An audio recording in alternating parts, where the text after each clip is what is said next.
दोस्तों, तो आज हम बात करेंगे जीवन में सफलता कैसे प्राप्त करें, अपने लक्ष्य को कैसे प्राप्त करें, कैसे हमेशा मोटिवेट रहे, किन की किताबों को पढ़े, किन आदर्शों पर चलें जिससे हम अपनी सफलता को प्राप्त कर सके और कभी भी अपने लक्ष्य से भटके नहीं। अपनी सफलता को प्राप्त करने के लिए, अपने लक्ष्य पर डटे रहने के लिए हमें क्या करना चाहिए, कैसे अपने मंजिल की तरफ कदम बढ़ाते रहना चाहिए, तो उसी के बारे में हम बात करेंगे। तो उससे पहले मैं आपको बता देती हूँ आज हम आपको सफलता कैसे प्राप्त करें और किन परिस्थितियों में भी डटे रहना चाहिए, कैसे अपने मुकाम को हासिल करना चाहिए, इसके बारे में आपको हम अब्दुल कलाम सर के द्वारा आपको बताएंगे। उनकी कही हुई बातें मैं आपको बताऊंगी। अगर उनकी बातें आपको अच्छी लगे तो आप भी अपने जीवन में बता रही उनके आदर्शों पर चल करके हम लोग अपने जीवन को संवार सकते हैं। तो जो इंसान इतना महान था, जिसने इतनी सफलता प्राप्त की, वो कोई बहुत अमीर घराने से नहीं थे या बहुत ऊंचे घराने से नहीं थे, वो भी हम तुम में से ही निकल करके आगे बढ़े थे। तो जो अब्दुल कलाम सर ने किया वो हमारे देश में आने वाली सभी पीढ़ियां याद रखेंगी, क्योंकि उनका हमारे देश के लिए जो योगदान था वो अतुल्य और अमूल्य था। तो उनके जीवन के बारे में जानने के लिए मैं उनकी जो आत्मकथा है, उनकी जो जीवनी है, उसमें से कुछ बातें आपको सारांश के रूप में बताऊंगी। अगर आपको उनके जीवन से जुड़ी हुई बातें रोचक लगे, अगर कुछ अच्छा लगे, तो आप लोग मुझे कमेंट करके बताएं। मैं उनकी पूरी जीवनी आपको सारांश के रूप में बताऊंगी, पर अभी मैं आज की वीडियो में आपको उनकी खास बातें जो हमेशा हमें मोटिवेट रखेंगी, हमारे लक्ष्य के प्रति हमें भटकने नहीं देंगी, और अब्दुल कलाम सर की ऐसी कौन सी बातें हैं जो हमको सफलता प्राप्त करा सकती हैं, वही बातें मैं आपको बताऊंगी। तो हम आज बात करेंगे अब्दुल कलाम सर की कुछ बातें जो हमें हमेशा मोटिवेट रखेंगी। तो वीडियो में बने रहिए, पूरा वीडियो एंड तक देखना और बीच में स्किप मत करना।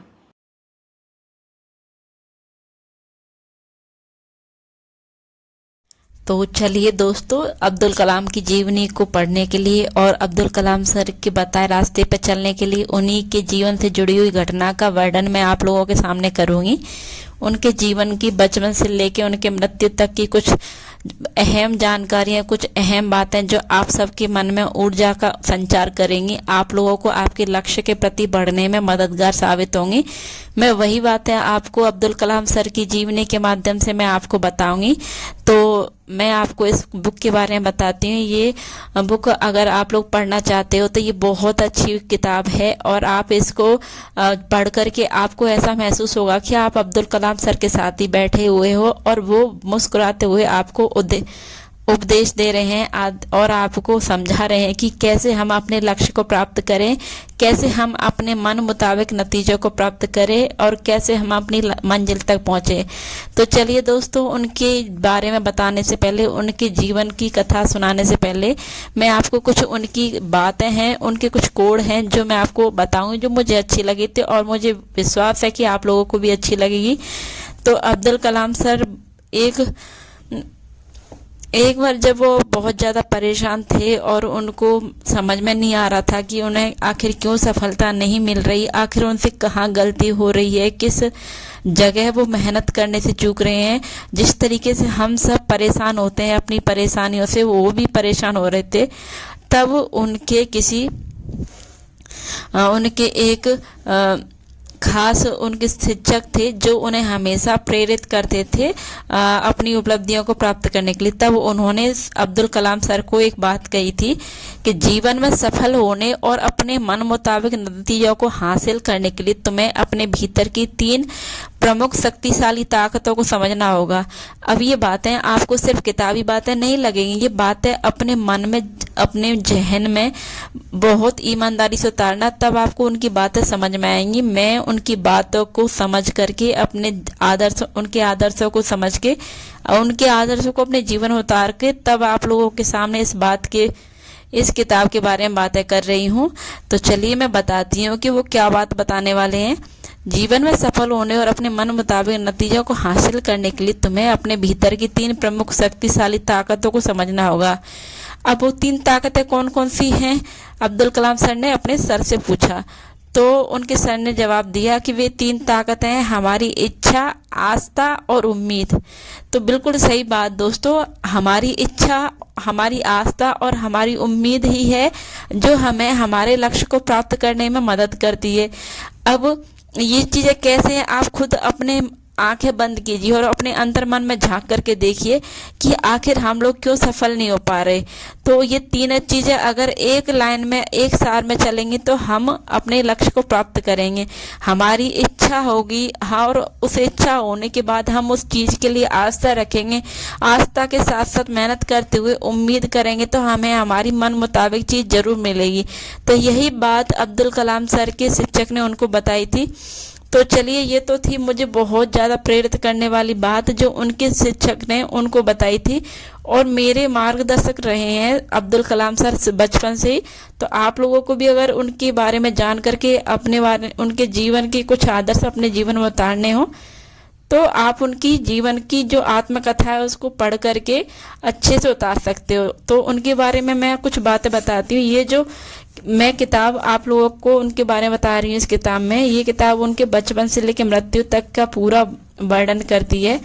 तो इस किताब में मैं बताया गया है कि अब्दुल कलाम सर बहुत छोटी उम्र से ही बहुत मेहनती, बहुत ईमानदार और बहुत ही सभ्य व्यक्तित्व वाले बच्चे थे। उसके बाद बड़े हुए तो व्यक्ति थे, और उसके बाद एक सभ्य व्यक्तित्व वाले सीनियर सिटीजन थे, और वो हमेशा हंसते मुस्कुराते रहते थे। उनका बचपन भी ऐसा ही था कि वो परेशानियों में होने के बाद भी मुस्कुराते रहते थे।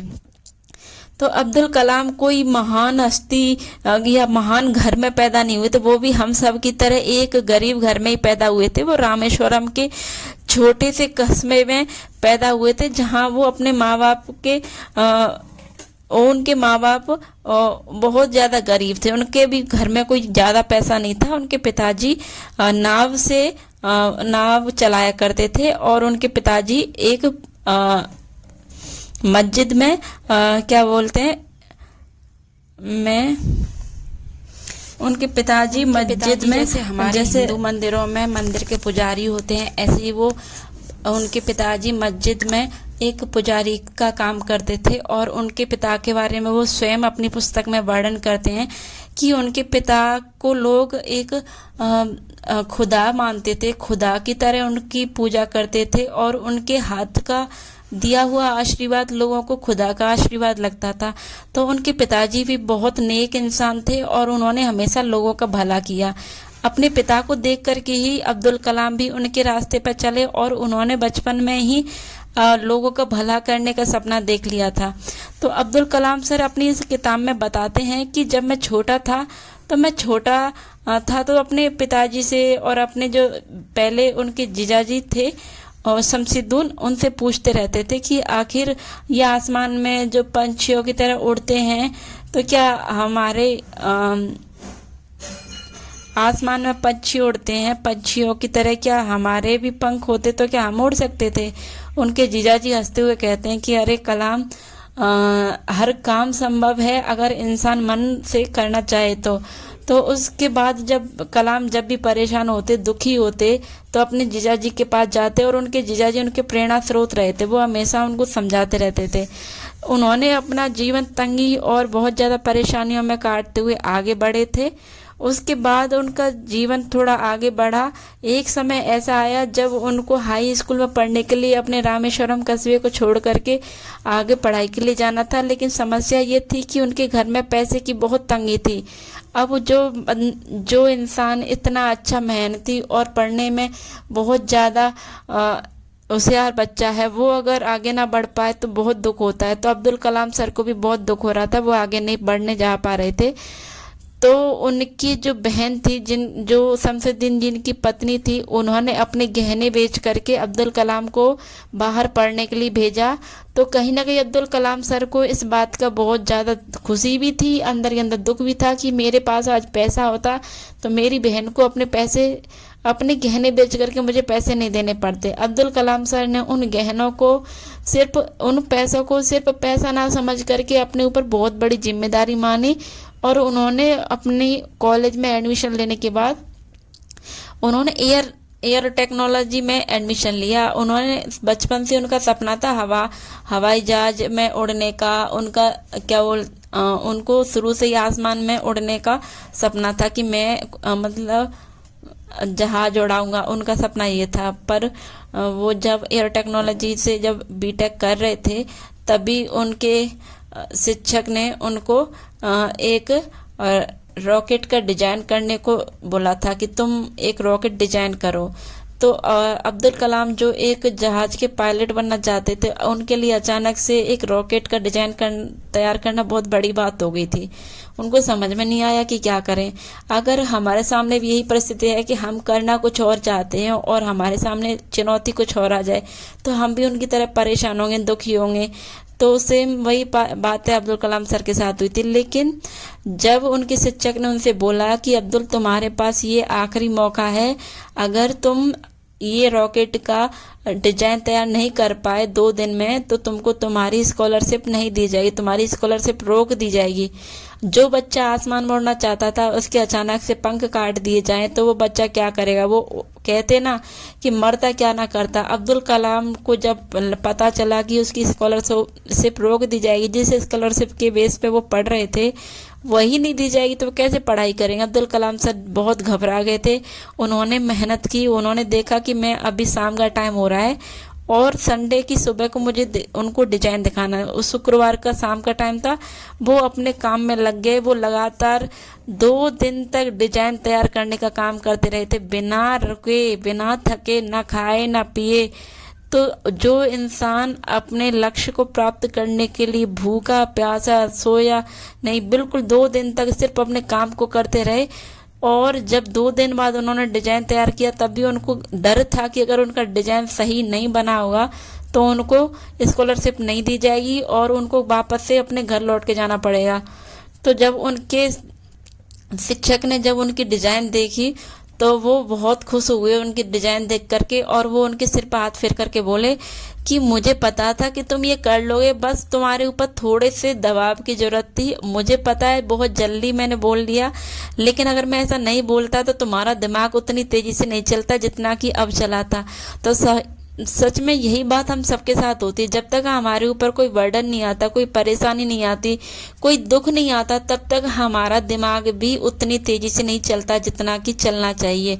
तो यही बात होती है, जीवन में सफलता प्राप्त करने के लिए हमें हमारे दिमाग को दुगनी स्पीड से चलाना होता है, तभी हम अपने मन मुताबिक लक्ष्यों को प्राप्त कर सकते हैं। अब अब्दुल कलाम सर की इस जीवनी में कई ऐसे वृतांत दिए हुए हैं जिनको देख करके लगता है कि अगर हम इसका आधा भी कर सकें तो हम अपने मन मुताबिक नतीजे को जरूर प्राप्त कर सकते हैं। तो उनकी इस किताब को पढ़ते पढ़ते हम कहीं अलग ही दुनिया में खो जाते हैं, और ये किताब उनके जीवन के हर एक वृतांत को बताती है। ये तो एक छोटा वृतांत था, एक और वृतांत था उनके जीवन का, जब वो अपने एक तरफ जब वो अपने रॉकेट अग्नि को लॉन्च करने वाले थे और उसी टाइम पे उनके पिताजी की मृत्यु हो गई थी। अब वो उनको अपने रॉकेट को भी लॉन्च करना था और अपने पिताजी को मुखाग्नि भी देनी थी। दोनों में से उनको एक काम को भी छोड़ना उनके लिए मुनासिब नहीं था, वो दोनों को ही करना चाहते थे। वो आनन फानन में अपने घर गए, उन्होंने अपने पिताजी के अंतिम दर्शन किए, उनका अंतिम संस्कार किया, और अंतिम संस्कार के करने के तुरंत बाद वो वापस अपने घर आए। और घर आने मैं गलत बोली, वो वापस अपने प्रक्षेपण केंद्र आए और वहां से फिर उन्होंने अपना जो मिसाइल लॉन्च करना था वहां पे उन सारे काम को संभाला। तो जो इंसान जिसके पिता को खो चुका हो, जो पिता जिसका बचपन से ही एक खुदा की तरह उसका मार्गदर्शक रहा, जिसने हमेशा उसको आगे बढ़ने में मदद की, वो साथ छोड़ के चला गया था उनका। तो ऐसे में हर कोई इंसान टूट जाता है, बिखर जाता है, लेकिन अब्दुल कलाम सर बहुत गंभीर थे। अपने दुख को अपनी मजबूती बनाई और उस दुख को अंदर छुपा करके अपने मिशन पे ध्यान केंद्रित किया और उन्होंने अपने रॉकेट को लॉन्च किया, और उनका वो रॉकेट पूरी तरीके से सफल रहा था। तो ऐसा ही उनके जीवन की परेशानियों का ये सिलसिला रहा था। वो एक तरफ उनका जीवन था जहां उनको अपनी ऊंचाइयों को प्राप्त करना था, दूसरी तरफ उनके पारिवारिक जिम्मेदारियां भी थीं जिनको वो साथ ही साथ निभा रहे थे। उन्होंने अपने परिवार के प्रति भी उतनी जिम्मेदारी निभाई थी जितना अपने काम के प्रति। अब्दुल कलाम सर बनना हर किसी के बस की बात नहीं है, पर हाँ, हम उनकी बातों को सीख कर, उनकी जीवनी को पढ़ करके हम उसमें से बहुत कुछ सीख सकते हैं। इस किताब के बारे में मैं एक एक वृत्तांत आपको नेक्स्ट वीडियो में बताऊंगी। तो अभी तो मैं आपको उनकी जीवनी की कुछ कुछ खास बातें हैं जो बता रही हूँ। अगर आप लोग चाहते हो कि उनकी जीवनी का पूरा वृत्तांत मैं आप लोगों को बताऊं, तो उसके बारे में मैं आप लोगों को एक अलग से वीडियो बना करके दूंगी। अभी कुछ खास बातें हैं जो मैं आपको बताती हूँ उनके बारे में। अब्दुल कलाम सर हमेशा कहते हैं कि अगर अपने मन चाहे नतीजे प्राप्त करने हैं तो स्वयं पर भरोसा रखें। अब यह जब बोलते हैं स्वयं पर भरोसा रखें, तो हमारे जैसे हजारों लोग थे जो उनकी बातें सुनते थे। उन्हीं में से किसी एक ने अब्दुल कलाम सर को मैसेज किया, उन्होंने एक पत्र लिखा और उस पत्र का जवाब भी अब्दुल कलाम सर ने दिया था।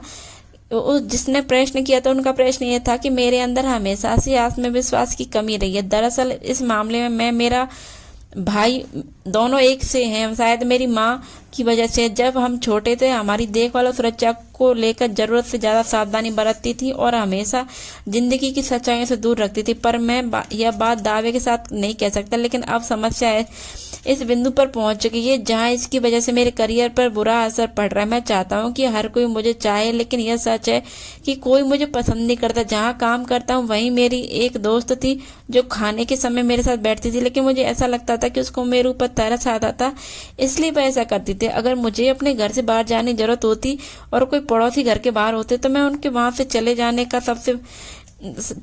का इंतजार करता था ताकि मैं उनका सामना करने से बच सकूं। सबसे खराब बात यह है कि अब मुझे लगने लगा है कि मैं किसी काम का नहीं हूं।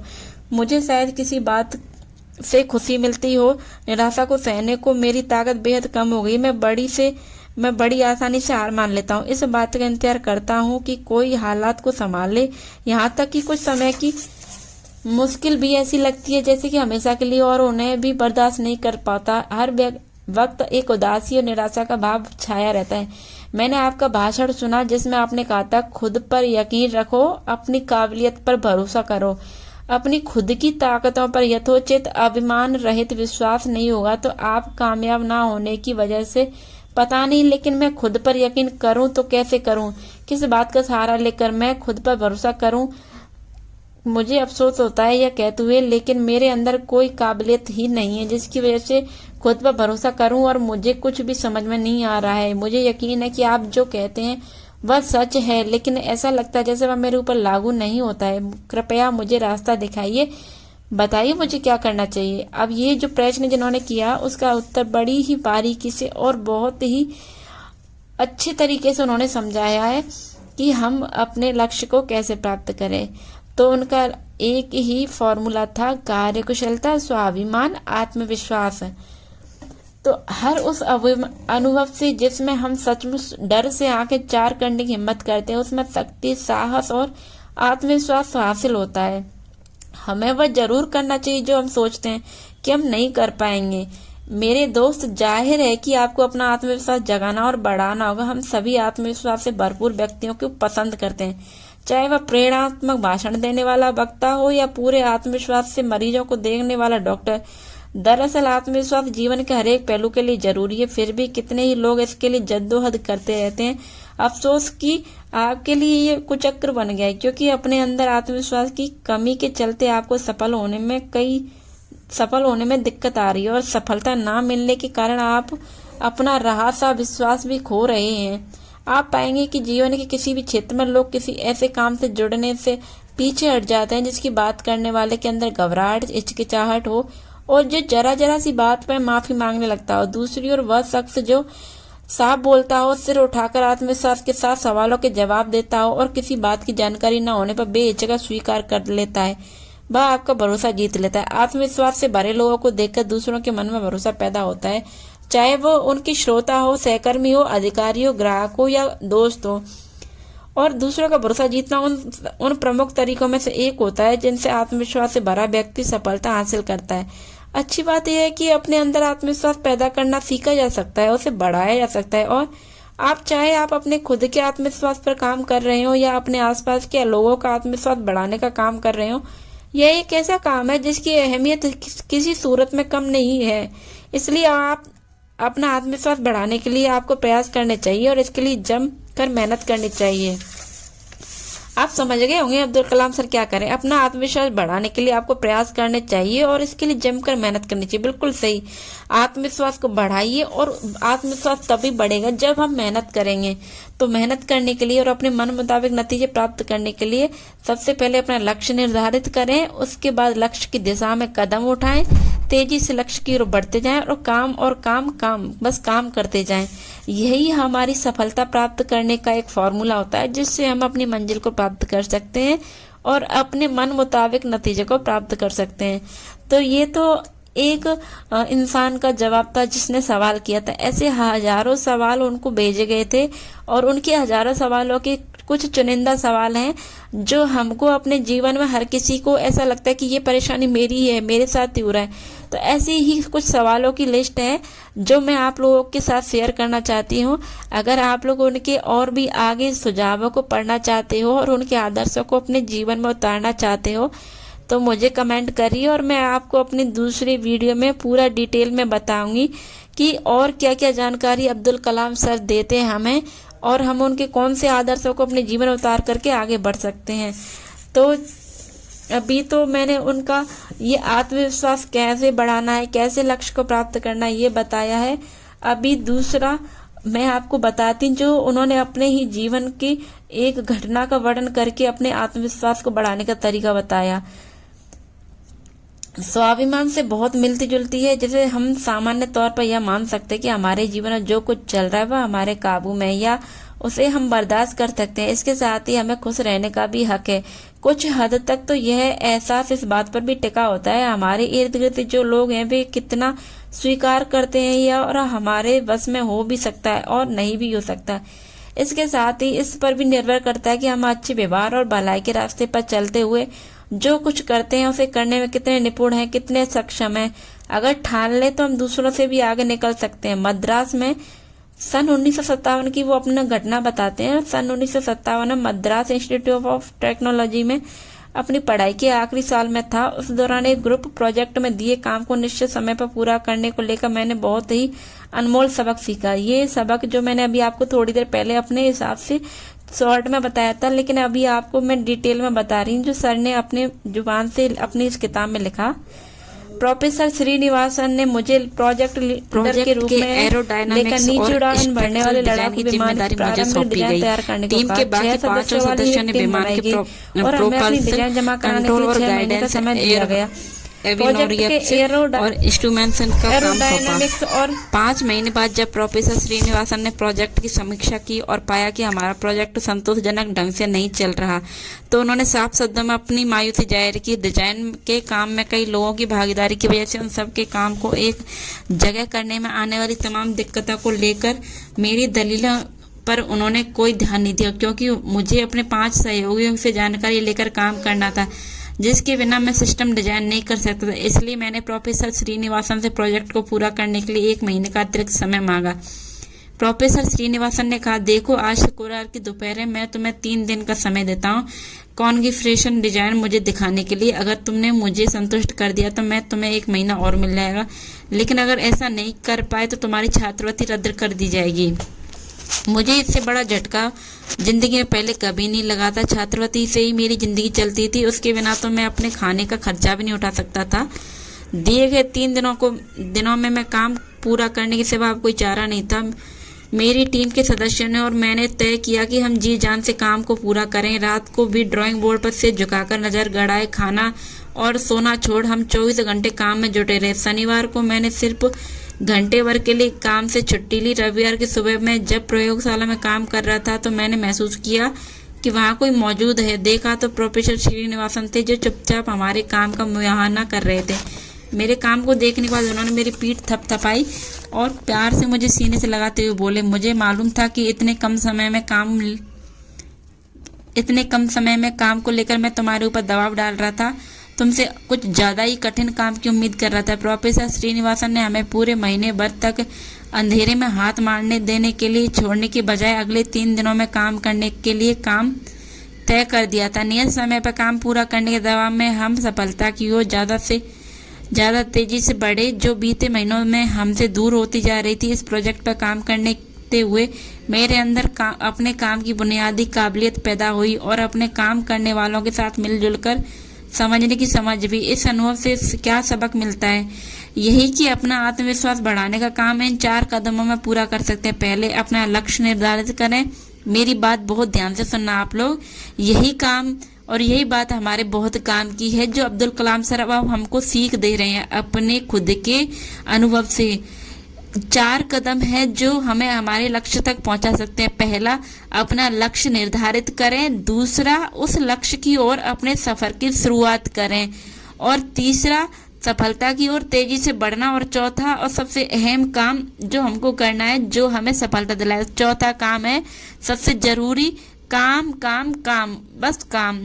तो सेम यही बात आप अपनी इस बात को, अगर अब्दुल कलाम की ये बात आपको अच्छी लगी तो आप इसको लिख करके भी इस चीज़ को समझ सकते हो कि हमें अपने लक्ष्य को प्राप्त करने के लिए पहले अपना लक्ष्य तय करना है, फिर उस लक्ष्य की तरफ बढ़ना है, बढ़ करके अपने सफर की शुरुआत करनी है। और तीसरा, सफलता को प्राप्त करने के लिए मेहनत करते हुए तेजी से आगे बढ़ना है। और मेहनत करते हुए बस मेहनत मेहनत मेहनत मेहनत करो और आपको आपकी मंजिल जरूर प्राप्त होगी।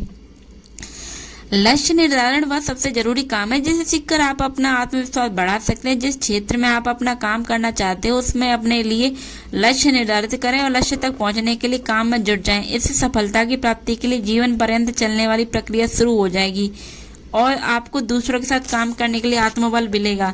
तो ये तो थी अब्दुल कलाम सर के जीवन से जुड़ी एक छोटी सी घटना।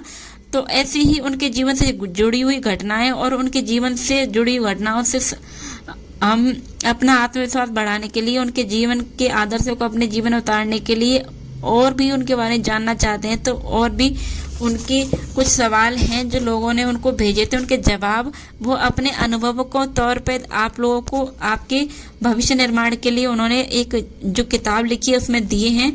तो अगर आप लोग और भी उनके ज्ञान को जानना चाहते हो और उनके आदर्शों को पढ़ना चाहते हो तो मैं उनकी और भी वीडियो बना करके आप लोगों को दिखाऊंगी।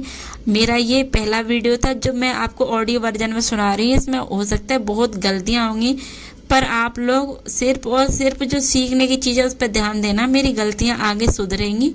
ये मेरा पहला वीडियो था इसलिए इतनी गलतियाँ थी। दूसरा, वो जो अहम उनके किताब का जो पॉइंट है उन्होंने बताया कि सपनों का महत्व क्या होता है, सपने कैसे प्राप्त करें, सपनों के लिए कैसे मेहनत करें, कैसे सही डायरेक्शन में जाएं, इस बारे में उन्होंने बताया। तो अगर आप लोगों का रिस्पांस अच्छा रहा और आप लोग मुझे कमेंट करके बताएंगे तो मैं ये वीडियो जल्दी ही आप लोगों के लिए डालूंगी। आज का वीडियो यहीं ख़त्म करती हूँ और मिलती हूँ नेक्स्ट वीडियो में।